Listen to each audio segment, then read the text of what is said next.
नमस्कार न्यूज 27 ओडिशारू आपनको स्वागत करुछि मो स्वप्ना। देखंतो जाजपुर जिला खबर। एमिति भी आसीपारे मृत्यु। कर्तव्य स्थल रे कर्म करू करू शेष निद्रा रे आरपारी को चाली कले डाक्तर रमेश चंद्र साहू। दीर्घ वर्ष धरी धर्मशाला अंचल सह आखपाख निर्वाचन मंडल रे स्वास्थ्य सेवार मंगुआल थिले। ए अंचलर गरीब लोक जेतेबेले असहाय होई पडुथिले डाक्तर रमेश चंद्र साहू ओरफ साहू बाबू तांको पाई देवता थिले। निजर निष्ठा परोपकारी गुण जोगु धर्मशाला जनमानस रे देव प्रतिमा होई पारिथिले। जातस्य ध्रुव्य मृत्यु नियते इच्छा करे समस्त असहाय।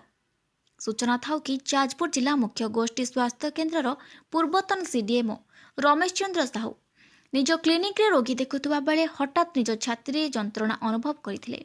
तेबे 5 जन रोगी देखिबा भितरे निजे असुस्थ मने करी घर भितरे टिके आराम करबा को कही बसी पड़िबा भितरे तांको छातीर जंत्रणा अधिकरु अधिक हेबारु संगे संगे तांकर दुई पुओ हिमांशु और लक्की समेत तांकर पत्नी एवं क्लिनिक रो सहयोगी रविंद्र सहयोग रे तुरंत कटक मेडिकल निया जाइथिबा बाटरे 16 नंबर जातीय चंडीखोल पूर्वरु तांकर प्राणवायु उड़ी जाइथिला।